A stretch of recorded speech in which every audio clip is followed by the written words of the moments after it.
پانچ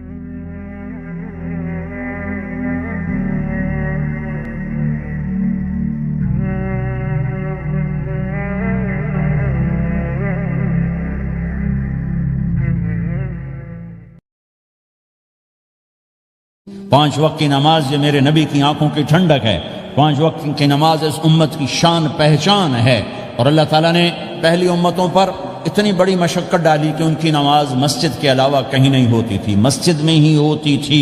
ہمارے لیے کتنی آسانی کر دی، جاب میں ہے مصلی بچھا نماز پڑھ، چلو مصلی بھی کوئی نہیں، زمین دیکھ اس پر کوئی گندگی تو کوئی نہیں ہے، بس زمین بھی تیرے لیے پاک ہے، چل نماز پڑھ۔ اور آسانی کر دی، پانی کوئی نہیں ہے کوئی بات نہیں، مٹی میں ہاتھ مار، منہ پہ مل، پھر ایک ہاتھ مار، یوں کر، چل نماز پڑھ، میں تیری قبول کروں گا۔ یہ کسی امت کے ساتھ یہ نہیں ہوا، انہیں وضو ہی کرنا تھا چاہے پانی 50 میل پر موجود ہو، اور ہمارے لیے پانی کوئی نہیں ہے، چلو تیمم، مٹی میں ہاتھ ہمارا یوں کیا، پھر ہاتھ ہمارا ایک یوں کیا ایک یوں کیا، چل بھائی اللہ اکبر قبول۔ عمار بن یاسر رضی اللہ تعالیٰ عنہ سفر میں تھے، ان کو نہانے کی ضرورت ہو گئی، نائٹ فال ہو گیا، تو انہوں نے سوچا کہ ویسے تو آدمی کو وضو کی ضرورت ہوتی ہے تو خالی منہ پہ ہاتھ مارا اور یوں کونیوں تک، لیکن مجھے تو غسل کی ضرورت ہے، تو خالی اس سے تو کافی نہیں ہوگا، تو انہوں نے کپڑے اتارے، اکیلے تھے، ریت کے اوپر کبھی یوں لیٹے کبھی یوں لیٹے کبھی یوں لیٹے، 3-4 دفعہ یوں اور یوں رول ہوتے ہوتے پھر انہوں نے نماز پڑھی۔ آئے اللہ کے نبی کی بارگاہ میں، یا رسول اللہ مجھے رات کو نہانے کی ضرورت پڑ گئی، تو میں نے کہا وضو کے لیے تو خالی یہ 2 دفعہ کرنا کافی ہے، تو یہ تو نہانا تھا، تو میں تو ریت میں خوب رول ہوتا رہا۔ میرے نبی نے انما یکفیک ضربتان، ارے سیدھے بندے عمار، اس کے لیے بھی اتنا ہی کافی تھا کہ تو یوں کرتا اور یوں کرتا اور تو پاک ہو جاتا۔ اللہ نے اس نبی کے طفیل، اس محبوب مصطفیٰ صلی اللہ علیہ وسلم کے طفیل، اللہ نے کیا کیا سہولتیں اور آسانیاں ہمیں عطا فرمائی۔ پھر نماز 4 کی 2 رکعت کر دی کہ بھئی تم مسافر ہو 2 پڑھو، روزے میں سفر میں روزہ معاف کر دیا، بعد میں رکھ لینا، بعد میں رکھ لینا، قضا کرنے کو حکم، بالکل چھوڑنے کا نہیں، اور کہا گیا بھائی مریض ہو چھوڑ دو، مسافر ہو چھوڑ دو، اور نماز 2 رکعت کر دو، سنتیں چھوڑ دو۔ ابن عمر رضی اللہ تعالیٰ عنہ بیٹھے تھے تو انہوں نے 2 رکعت پڑھ کے بیٹھ گئے، تو ان کے خادم نے کہا سنتیں نفل نہیں پڑھو گے؟ کہا اگر پڑھنا تو 4 فرض پڑھتا میں، میرے اللہ نے معافی دے دی تو میں کیوں پڑھوں؟ میرے نبی نے سفر میں سنتیں نہیں پڑھی کبھی، اپنی امت کو سہولت دینے، فجر کی سنتیں 2 پڑھتے تھے، اس کے علاوہ سنتیں نہیں پڑھی تاکہ میری امت کو سہولت ہو، آسانی ہو۔ ایک دفعہ بارش ہو رہی تھی اور کوئی جگہ نہیں تھی نماز پڑھنے کے لیے، تو آپ نے اپنی اونٹنی کو آگے کیا اور اس پر بیٹھ گئے، بیٹھے ہی تھے، پیچھے صحابہ نے اونٹنیوں پر ہی صفیں بنائیں، اور یہ نماز اونٹنی پہ بیٹھ کر ادا کی گئی بارش کے اندر۔ نماز اونٹنی کے اوپر نماز بھی ہو گئی، رکوع بھی ہو گیا، سجدہ بھی ہو گیا، سلام بھی ہو گیا۔ پہلی امتوں کے لیے نہیں تھا، سجدہ ہی کرنا پڑے گا۔ یہ اللہ کے محبوب مصطفیٰ صلی اللہ تعالی علیہ وسلم کی طفیل، میرے اللہ نے ہم پہ فضل و احسان کیا، تو میرے نبی کی زندگی میں عبادات میں نماز سب سے اعلیٰ نظر آتی ہے، سب سے نمایاں نظر آتی ہے، اور پھر بازار میں، گھر میں، دفتر میں، ماحول میں میرے نبی کے اخلاق، یہ زندگی کا دوسرا روشن پہلو ہے۔ میرے نبی کی ساری زندگی 2 لفظوں میں آتی ہے، عبادت اخلاق، عبادت اخلاق، یا 2 اور لفظ، حقوق اللہ حقوق العباد، حقوق اللہ حقوق العباد۔ حقوق اللہ میں نماز سب سے اعلیٰ، اور حقوق العباد میں لوگوں کی برداشت کرنا، لوگوں سے درگزر کرنا، معاف کرنا، جھوٹ سے بچنا، دھوکے سے بچنا۔ میرے نبی سے پوچھا گیا یا رسول اللہ مسلمان کنجوس ہو سکتا ہے؟ ہم نے کہا ہو سکتا ہے۔ یا رسول اللہ مسلمان کمزور ہو سکتا ہے، بزدل ہو سکتا ہے، ڈرپوک ہو سکتا ہے؟ آپ نے کہا ہو سکتا ہے۔ یا رسول اللہ مسلمان جھوٹ بول سکتا ہے؟ آپ نے کہا نہیں، جھوٹ نہیں بول سکتا، جھوٹ نہیں بول سکتا۔ ہاں، الا لعنت اللہ علی الکاذبین، جھوٹوں پہ اللہ کی لعنت۔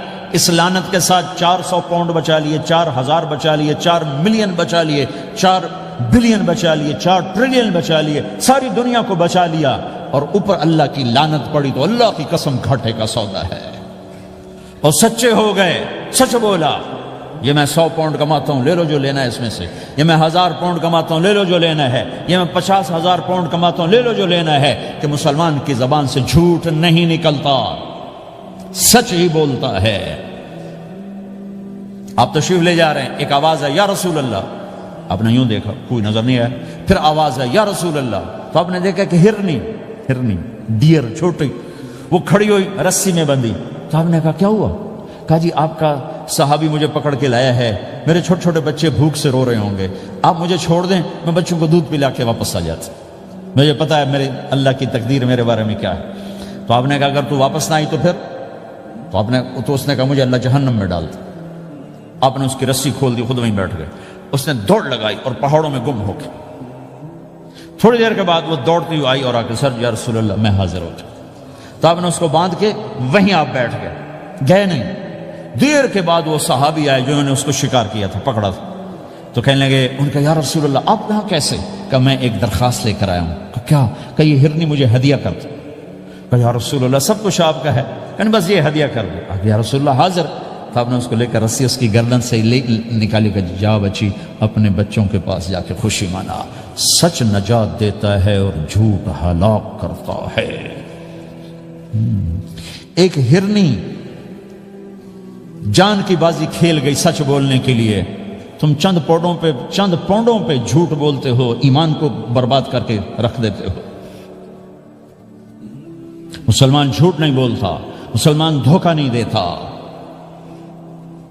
مسلمان کی زبان سے سخت بول نہیں نکلتا, کسی کو بے عزت نہیں کرتا, کسی کو کی بے اکرامی نہیں کرتا, کسی کا دل نہیں توڑتا, کسی کو ذلیل نہیں کرتا, خود سہتا ہے, اوروں کو خوشیاں دیتا ہے, خود دکھ سہتا ہے, اوروں کو راحت دیتا ہے, خود تکلیف سہتا ہے. یہ میرے نبی کے اخلاق ہیں, یہ میرے نبی کی زندگی ہے, اور یہ اسلام کا سب سے بڑا چیپٹر ہے, وہ سب سے مشکل چیپٹر ہے. جب میرے نبی نے لمبی نمازیں پڑھی تو اللہ نے روک دیا کہ میرے حبیب ما انزلنا علیک القرآن لتشقى, اتنی لمبی نماز نہ پڑھ کے تو تھک جائے.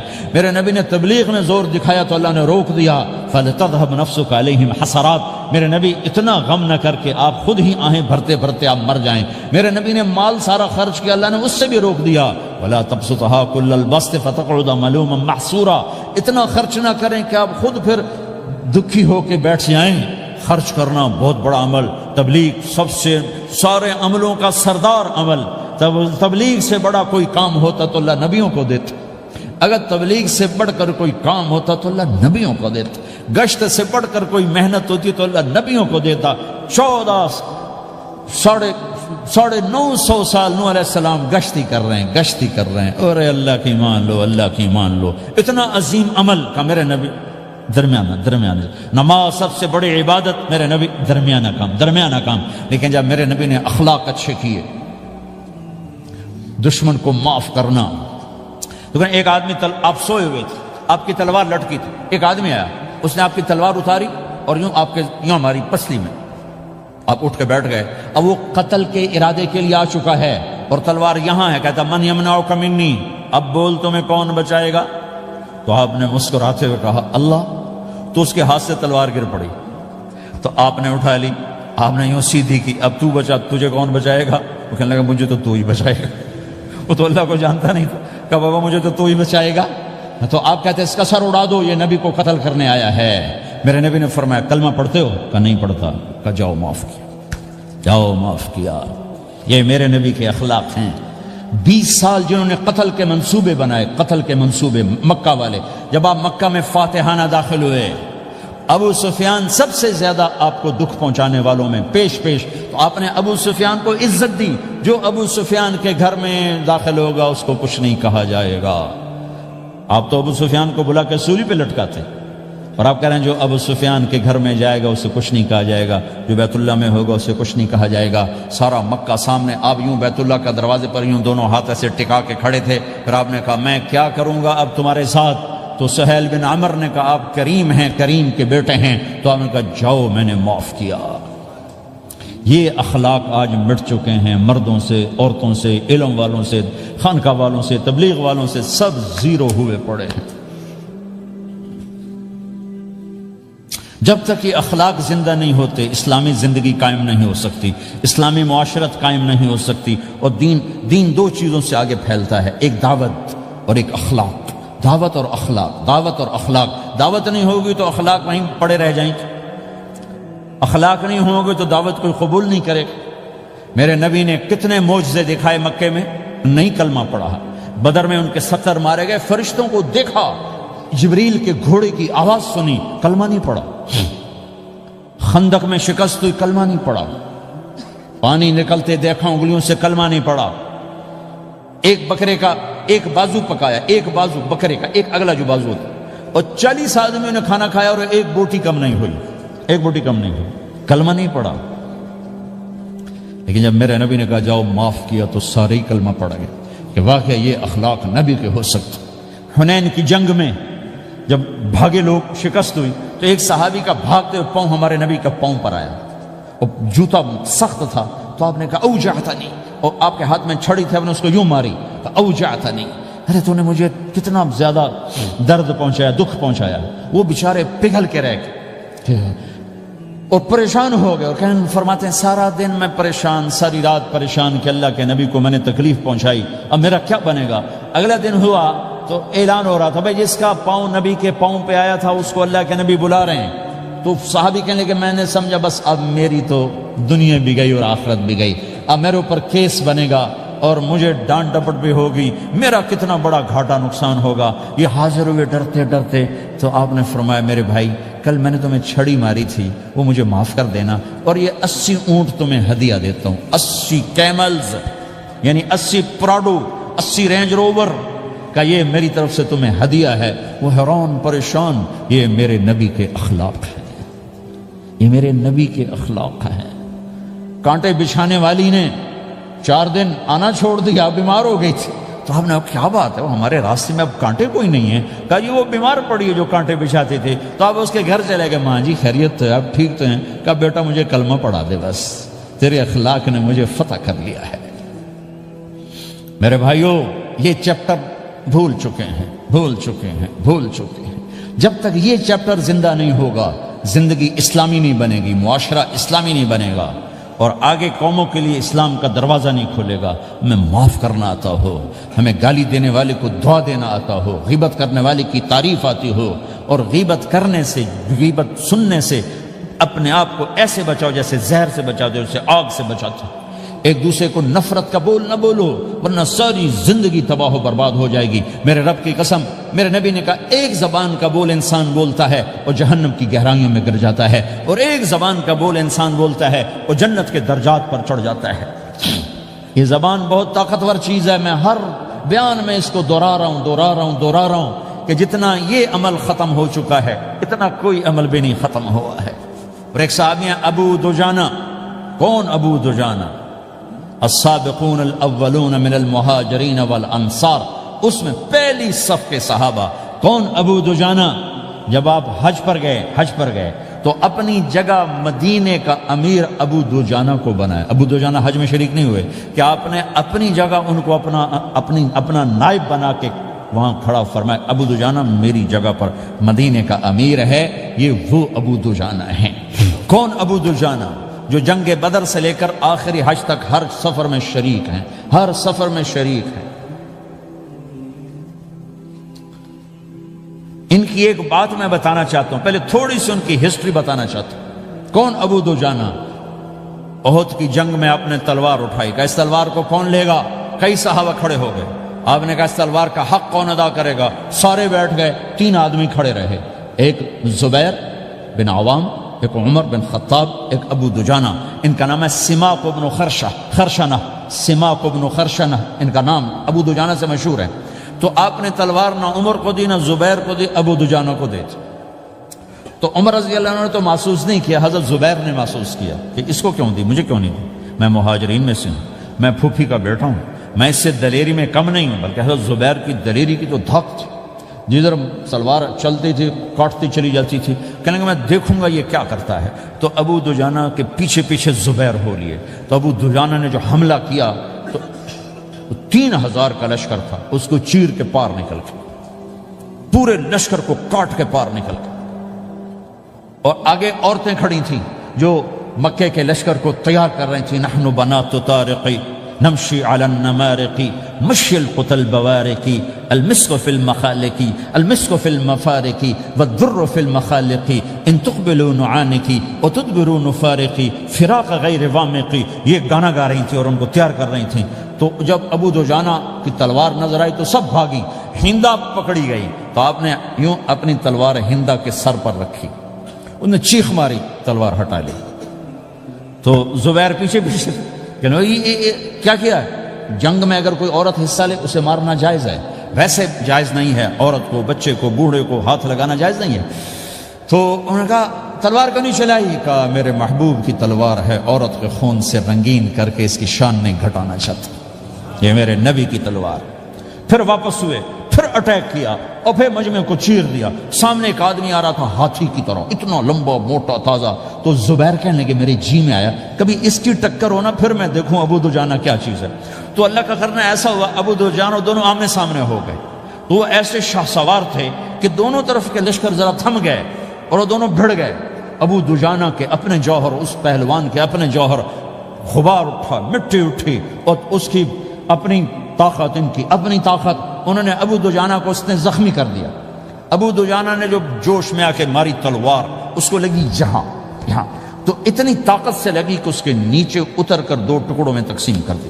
یوں ماری تو ایک حصہ ادھر، ایک حصہ، پھر یوں دیکھا اور اپنے چہرے سے لوہے کی ٹوپی اتاری، اما ترا انا ابو دجانہ، کیا دیکھ رہے ہو؟ میں ہوں ابو دجانہ، تلوار صحیح لی ہے میں نے، غلط نہیں لی، یہ ابو دجانہ ہیں۔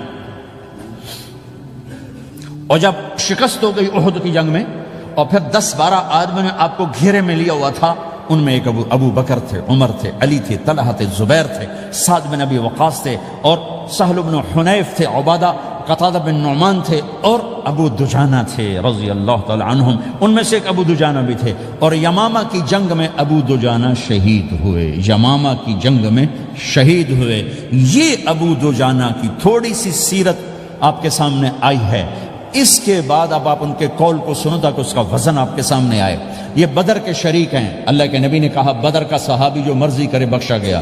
یہ صلح حدیبیہ کے شریک ہیں، اللہ نے قرآن میں کہا لقد رضی اللہ، میں ان سے راضی ہو گیا۔ یہ صحابی ہیں، اللہ نے کہا کلا وعد اللہ الحسنى، اے میرا نبی تیرے ہر صحابی کے لیے جنت کا وعدہ ہے۔ اور اب یہ کیا کہتے ہیں؟ یہ کیا کہتے ہیں؟ لوگو ان ارجع عملی عند، لوگو میرے پاس، ابو دجانہ میرے پاس بخشش کا سب سے بڑا عمل جانتے ہو کیا ہے؟ بدر نہیں، احد نہیں، حدیبیہ نہیں، خندق نہیں، خیبر نہیں، فتح مکہ نہیں، آخری حج نہیں، کیا ہے؟ کیا ہے؟ لوگو ان ارجع عملی عندی، میرے پاس آخرت میں بخشش کا سب سے بڑا عمل بس ایک ہے کہ ما آذیت احدا بلسانی، میں نے اپنی زبان سے کبھی کسی کو دکھ نہیں پہنچایا۔ ولا اجد فی قلبی غلا لاحد، اور میرے دل میں کسی کے لیے بغض کوئی نہیں ہے، بس یہ میری بخشش کا عمل ہے۔ تو بھائیو، نبی کے اخلاق میں 2 چیزیں لے لو، ایک زبان سے کسی کو دکھ نہ دو، ایک دل میں کسی کا بغض نہ رکھو۔ اللہ کی قسم بغیر حساب کتاب کے جنت میں جاؤ گے۔ بڑے بڑے جنید بغدادی اور بڑے بڑے معرفت والے تمہیں دیکھتے رہ جائیں گے، تمہاری رفتار اتنی تیز ہوگی کہ تمہیں وہی پکڑ سکے گا جس کا یہ 2 عمل تم سے زیادہ اچھا ہوگا۔ جس روڈ پہ رش ہوتا آپ وہاں سے گاڑی ہٹا لیتے ہو، ادھر نہیں جانا، ادھر رش ہے، وہ سائن وغیرہ آپ کو آ جاتے ہیں کہ ادھر بلاک ہے، ادھر نہیں جانا، ادھر جانا ہے۔ تو جہاں روڈ پہ رش ہوتا ہے تو قیمتی سے قیمتی گاڑی کی رفتار بھی آہستہ ہو جاتی ہے، اور جہاں روڈ خالی ہوتا ہے تو پرانی گاڑی بھی بھاگے جا رہی ہوتی۔ ہمارے یہاں پرانی گاڑی ہوتی ہے نا، پرانی بسوں کے پیچھے لکھا ہوتا ہے نہ انجن کی خوبی نہ ڈرائیور کا کمال، خدا کے سہارے چلی جا رہی ہے۔ اور جس کے پاس ایسی گاڑی ہو، نہ انجن کی خوبی نہ ڈرائیور کا کمال، تو اگر اس کو روڈ خالی مل جائے تو وہ تو مرسیڈیز والے سے پہلے پہنچے گا، رینج روور والے سے پہلے پہنچے گا، بینٹلی والے سے پہلے پہنچے گا، رولز رائس والے سے پہلے پہنچے گا، جو وہ تو پھنسی کھڑی، اس کا روڈ ہی خالی ہے۔ تو میرے بھائیو، یہ میں ایک مثال دیتا ہوں، عبادات کی روڈ پہ بہت رش ہے، نمازی بے شمار ہیں، روزے دار بے شمار ہیں، عمرے والے بے شمار ہیں، حج والے بے شمار ہیں، اور تہجد گزار بے شمار ہیں، علماء بے شمار ہیں، حافظ بے شمار ہیں، ذکر والے بے شمار ہیں، بہت رش ہے، تبلیغ والے بے شمار ہیں، لیکن جو اخلاق والا روڈ ہے نا، یہ خالی پڑا ہے۔ اس پہ موٹر زوکی پہ چڑھ کے آ جاؤ تو سب سے آگے نکل جاؤ، سائیکل پہ چڑھ کے آ جاؤ تو سب سے آگے نکل جاؤ، کہ روڈ ہی خالی ہے، اخلاق کا روڈ خالی ہے۔